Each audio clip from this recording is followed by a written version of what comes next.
Привет, друзья! This video is about why I'm here. Not pretty much why I came here, but how I ended up here. And why I have a place in Moscow and Lipetsk and still the US. I did a video and it was like 30 minutes long, and that might be too long for some of you. So I thought in the beginning of the long video, I would throw in this short little summary before. In the military, we would call it bottom line up front.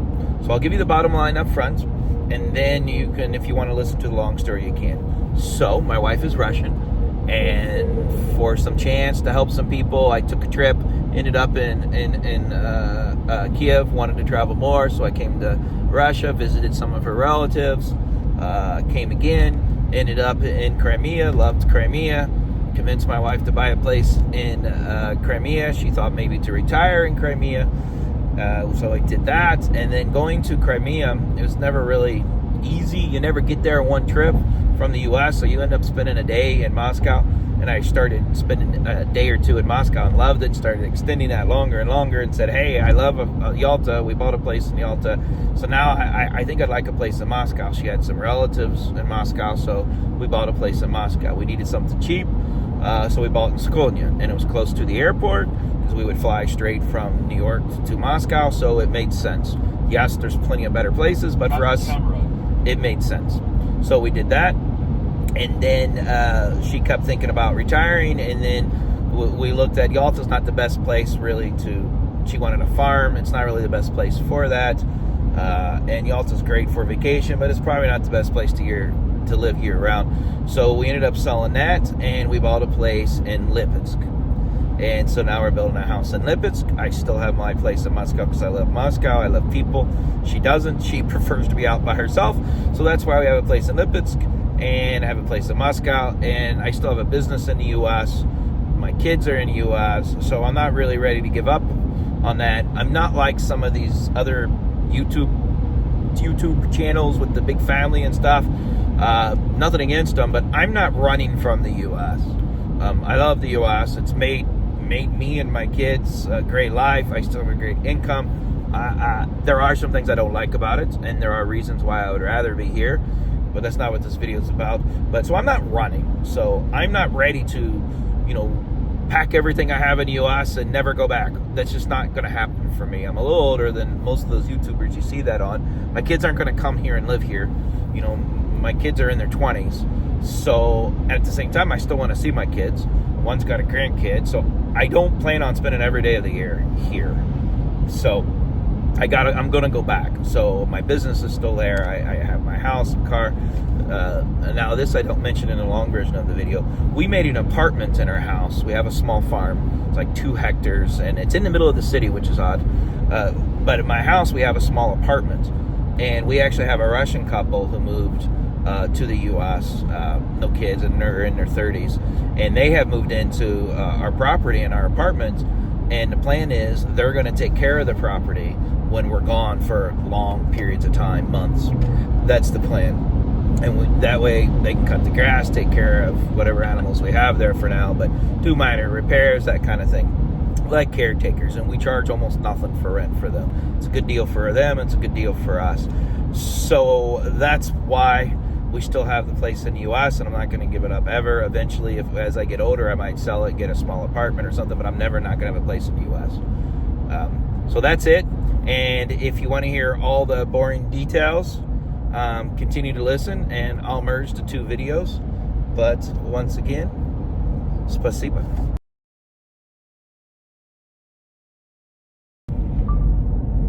Привет, друзья! Сегодня я еду в Москву. So I'm driving in my car to Moscow. Sorry if I'm not looking at the camera so often. I thought I would use this time to do a little video. Some people had some questions, and one in particular had a very specific question, kind of trying to figure out how to understand what the heck am I doing here and how does it all work? Why am I living in 2 places? So I thought I would make a short video to explain that. So right now I'm driving from Lipetsk to Moscow, and it's really beautiful. I love the fall. It's starting to get all the colors, and it's really nice being way out in the middle of nowhere. Except for there's this one small city that I like this city, but it's not very enjoyable to drive. So I am in Zadonsk, and Zadonsk is between Voronezh and Lipetsk, and it is 30 kilometers throughout the entire city, and not just the city, but before you get to it, after you get to it, within the whole city limits, which is normally 60 kilometers, and then of course small places, schools, and populated areas, it can get smaller, but this is 30 the entire way, and I cannot tell you how painstaking it is. My car just doesn't like to go 30. It's like too fast, but not slow enough. It's in between gears, and apparently I'm like one of the few people who follow the speed limit, because of course all the locals just come up to me like I am standing still and pass me. But being a foreigner, I don't like to of course attract attention. I don't want to get pulled over by the road police, and that's just, I mean, it's happened before, and I can handle it, and I have handled it. The last time it happened, the guy talked to me for a half hour about how much he loves American cars. It was good practice in Russian for me, but nonetheless, I don't want to deal with all that. So I'm driving to Moscow. I have some business that needs to happen, and like a idiot, I don't want to say I'm an idiot, but it was an idiot thing to do. So I came to Lipetsk to my house because construction's going on, or the kitchen needed to be finished, and I needed to sign off on it, that kind of thing, and pick out a couple more items. And I thought I was only going to be here 2 or 3 weeks. That was September. I came here like September 10th, thinking I was only going to be here a few weeks. So of course I had a couple jackets, but then I'm trying to get some documents for my permanent residency. I thought I was going to go back, maybe even go to the US for a bit, but that didn't work out. So I'm here in Lipetsk until November, and I don't have a coat. I didn't bring enough clothes, let's put it that way. So I was like, well, I'm going to have to go back to Moscow anyways, or go buy a bunch of new clothes. And if those of you can look at me and see, I am not a skinny person. And in America, that's not a problem because we're all fat in America. But in Russia, clothes just don't fit me very well. And there are people my size in Russia, but they're much taller than me, so they're not quite built like me. So finding clothes in Russia as a fat man is not easy. So when I do find clothes, I have to get them altered, and just because they're short. Because I'm short. Well, I mean, I'm not 6 foot. I'm 5'10", but for my girth, unfortunately, that's not quite tall enough. So I needed to go back to Moscow to get clothes anyways. So now I have some business to do and some transactions, and I'm like, when do you want to do it? And she's like, tomorrow. I'm like, okay. So here I am going today, and it's about, for your information, it's about 5 hours to get from Lipetsk to the MCAD. Now, from the MCAD on the south, on the M4, on the south side, where the M4 meets the MCAD, to get to my apartment on the north side is another hour to 2 hours, depending on traffic and the time of day. For me, of course, I'm going to get there at 4 o'clock, so it'll be closer to at least an hour and a half, which is all right. But it's not the best situation, but I'll deal with it. I'm used to it now. I've been driving for a while. And one of the reasons, by the way, I have to stay in Lipetsk for a long period of time, so I'm only going to Moscow for the weekend, is I need to get my Russian driver's license. And the United States does not qualify for the new law to exchange your driver's license. Even if I was here before April, lived here, which I don't have my permanent, so I don't qualify, number one. I don't have my permanent residency, and number two, the United States was not a obligator or a signer of the last ratifications of the Geneva Convention, which means we don't qualify for the exchange of driver's license, which means I have to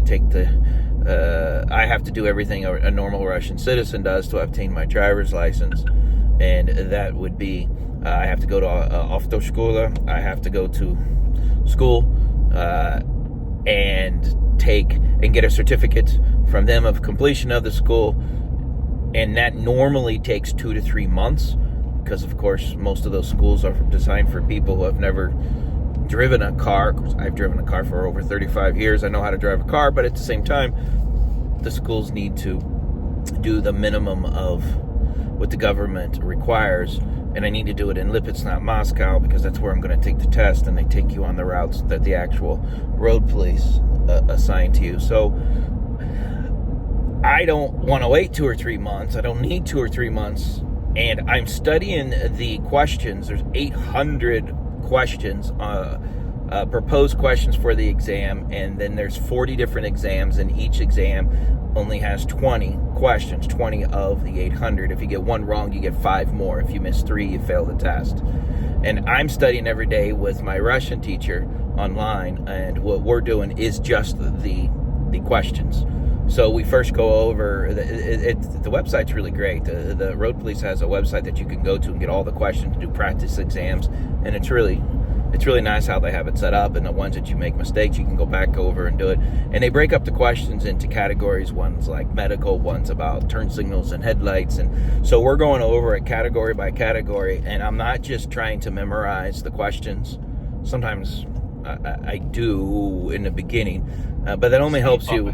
That only helps you with short-term memory. When you get to the long-term understanding of the questions, it's not going to help you, and that'll end up, not a good situation for me. So we actually go over vocabulary in each group, and then after I learn what the words are, then we go and do the questions according to that group.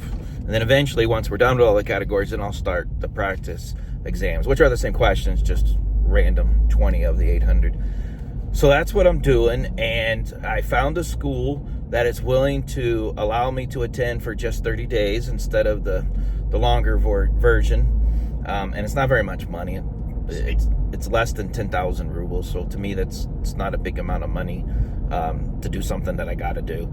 So once you get the certificate from the school, then you go to the road police, then you got to take the theoretical exam, which is the written exam, and then you got to take the practical exam, which is driving. So anyways, that's what I'm accomplishing, and I need to get that done soon, so I don't want to be stranded in Lipetsk without a car.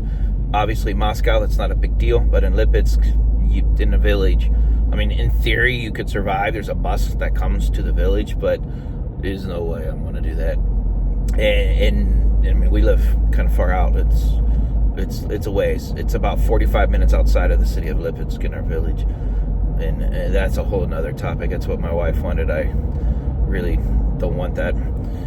Didn't want that, but that's what she wants. Our compromise was I get my apartment in Moscow, and she gets the house in the village. Which leads me to the topic of the video I wanted to do, is why am I here? What am I doing here? Well, it's kind of a long story. I will try and give you the short version of it. The short version of it is my wife is Russian.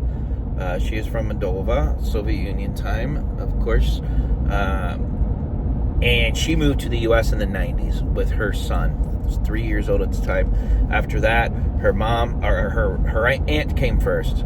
And then she came, several other aunts. And when she came with her sister and her sister's husband, and they had their small child. And then her mom and father came, and basically all of her relatives are in the U.S., all of her close relatives.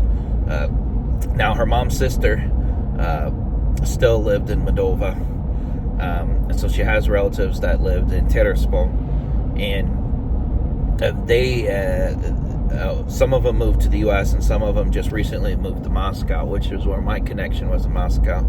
So I had a situation to where one of her distant relatives on her dad's side from Ulyanovsk, her dad's cousin, has a daughter. At the time she was a teenager, 17, and she just finished university, or she was going to university, and she did an exchange program in the U.S., and she had about 3 weeks of tourist time, and she wanted, of course, to go to New York, L.A., and her dad was like, "That you're crazy, you're too young, you're not going to those cities by yourself." So he had recently started talking to my father-in-law, they're to her cousins, and said, "Why don't you go visit your family in my state, Indiana, which is very boring for America?" So she ended up coming, and she stayed for like 3 weeks. And So after that, I wanted to travel. Oh, let me back up. Before that, we had a distant friend. My wife had a distant friend of her sister's, whatever, in Kiev, Ukraine. Wanted some legal help. I'm an attorney in the U.S. and wanted some immigration help. So they actually flew me, all expenses, flew me to Kiev. I stayed there for 2 weeks. Talked with them, gave them all the advice that I needed to, and came back. And it was the first time I ever left the U.S. besides Mexico and Canada. And we're talking, this was 2012, and I made a stop. I did a small trip to where was I? I did Paris on the way back, and I did Amsterdam on the way. And I really loved traveling. I was by myself, so a little boring. So I really liked it, and I told my wife I'd like to go back. So this was after the relative came, and her father was so happy that we took care of his daughter, said, why don't you come visit? So I did, by myself. I didn't know any Russian at the time, and so I went and stayed with them, and went to Moscow and visited another one of my wife's family's friends. Stayed there for a week, then went to Ulyanovsk for like 2 weeks, then went to St. Petersburg by myself, and then went back to the U.S. Told my wife I really liked it. I'd like to go back again, so that's what I did. I went back this time with my wife, and we went to Moscow, and we went to Ulyanovsk, and that was good. And then her father, who'd been in the U.S. since the 90s, had not been back to Russia since he left. And at the time, he was almost 80. And so he and I went. So we went back to Ulyanovsk, visited, and stayed in Moscow. And then went to Ulyanovsk. He saw a lot of his relatives he hadn't seen since he was like a child. And then he wanted to go to Sochi. So we went to Sochi. And the Olympics was in 2016. So we went to Sochi. He liked it. He said, let's go to Crimea. And at that time, I didn't know much about Crimea. And I did my research and said, are you crazy? That was just annexed from Ukraine. I'm not going there as an American. And, America gives all these warning signs. Don't go, don't go, don't go. And he convinced me to go. And so I said, okay, let's go. And yes, I know some people are going to come on here and post and say I broke the law in Ukraine. Someone posted this before when I did my video of Crimea and said I'm going to go to jail or prison. I'm like, okay, come get me. Yeah, so I fell in love with Crimea. We went to Yalta. We were in Simferopol shortly because at that time you could fly there, and we flew there. Flew into Simferopol and then went into Yalta, and we went to Sevastopol. That was about it. And I fell in love with Yalta at that point. So I went back to the U.S., told my wife I really liked Crimea. So next trip she came with, and we went to Moscow and then went to Yalta. Actually, we stayed in Yevpatoria, went to a sanatorium. My wife loves sanatoriums, and so we did that for like 2 weeks. Then we went to Sevastopol, and then we went all over Crimea. We went to Sudak. We were everywhere, and ended up buying an apartment in Yalta. And then we started traveling. Again, this was 2016. We started traveling a lot to there, and at this time, one of her relatives from Tiraspol moved to Moscow. So then we started visiting them in Moscow. My wife was close to them growing up, so they were really nice and open to me and let me stay on the couch whenever I would come. Natasha and I both, we would come, we would stay there. And every time we would go to Yalta, to our apartment, it's not really a direct flight. And so you would end up staying at least one night in Moscow every time. The connection was always, the plane was, by the time you get to Moscow, the plane was already gone. So, and we would take a direct flight from New York, JFK, to Sheremetyevo. I hope I said that right, but I just call it SVO. It was a direct flight there, and her relatives live in Shodnya, which is really close. And at nighttime, it's less than 20 minutes to get to the airport.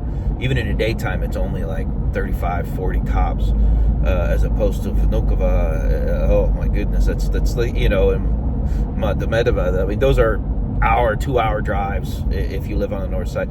So anyways, it was great, and we started extending our time that we spent there in Moscow. So if we would go to Yalta, we would stay maybe 5 days in Moscow, and on the way back, we would stay 5 days before we would go back to the U.S.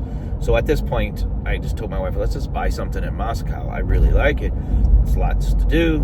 And so we bought something, and we bought Crimea because her relatives lived there.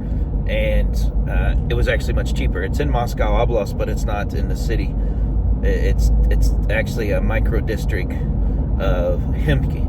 And I looked in Himki, and to be honest with you, I probably would have preferred to buy something in Himki. But at the time, my money was tight, and it's what I had. So I bought something in Sklodnia, and Sklodnia is really a sleeper town. There's apartments, a couple stores. There's plenty of grocery stores, of course. But there's not a lot of cafes and restaurants. So the price is a little less. And you can take the Elektricka from there. It's 23 minutes if you take the fast one to Komsomolskaya. So that's on the Brown Line. And that's the goal, if you, at least my understanding, the way it works for me.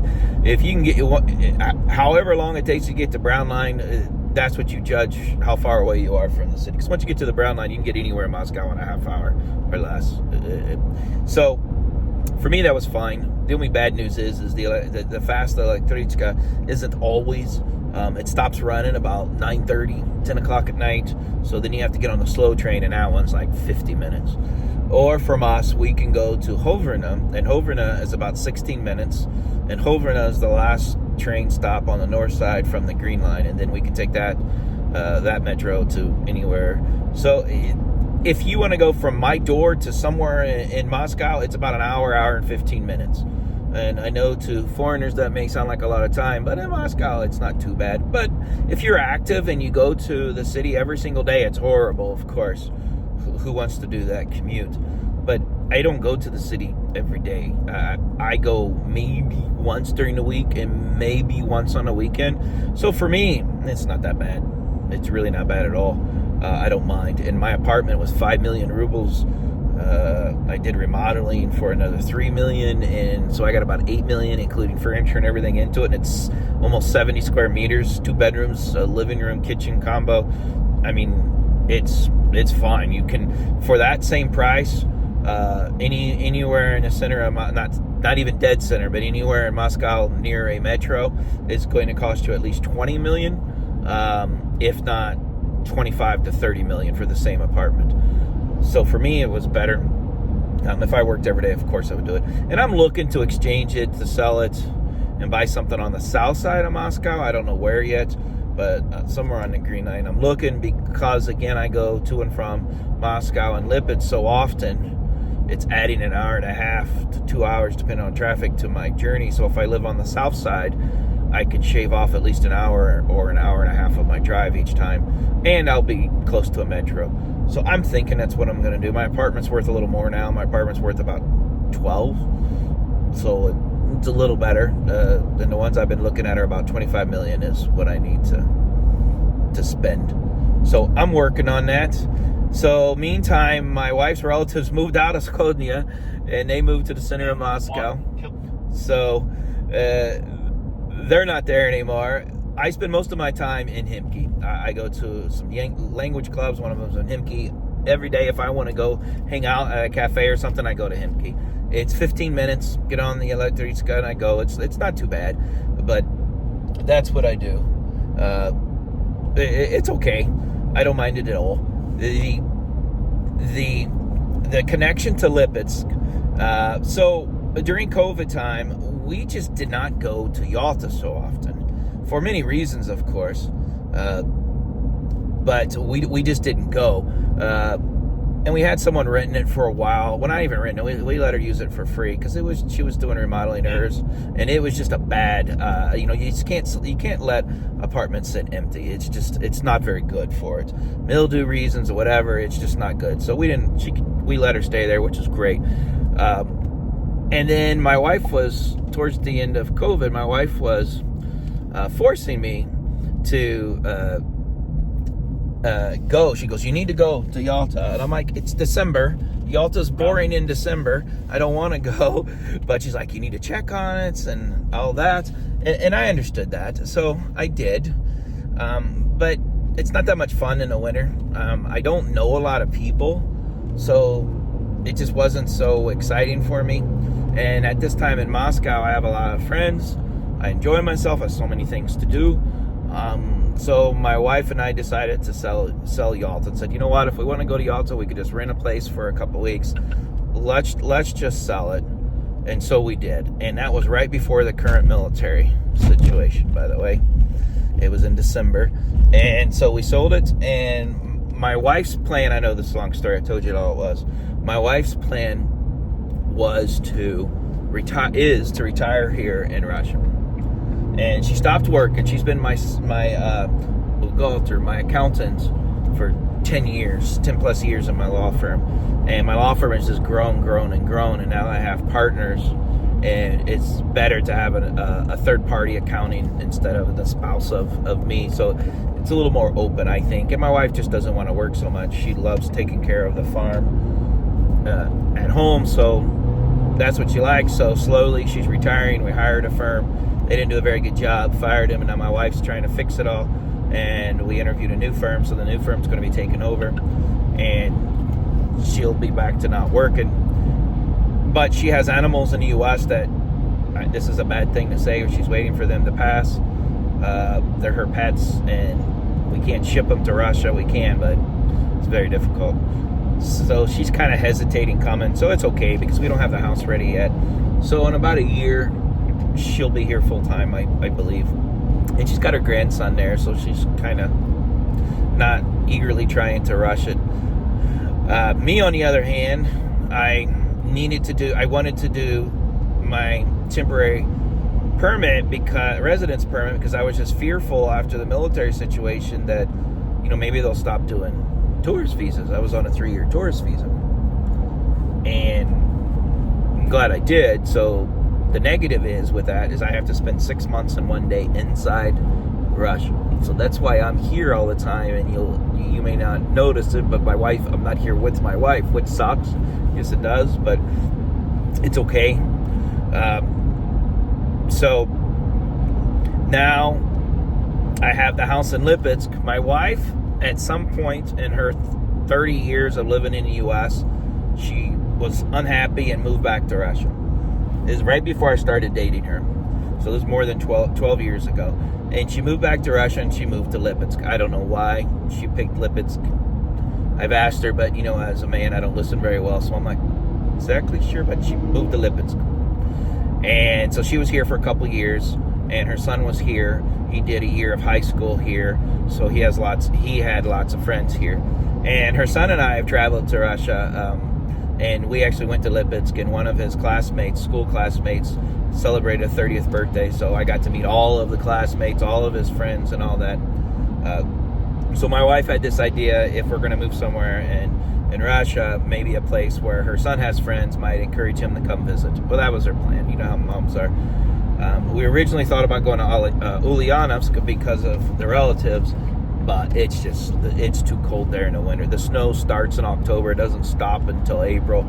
Sometimes it's just too much for animals. I wanted to buy something in Tver. I did a month of school in Tver for Russian language, and I still have my teacher from there.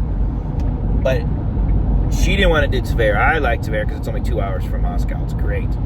She doesn't want to do Tver because it's north of Moscow on the way to St. Petersburg, and she said the winter's too cold there too for animals in the winter. She wanted to be somewhere south.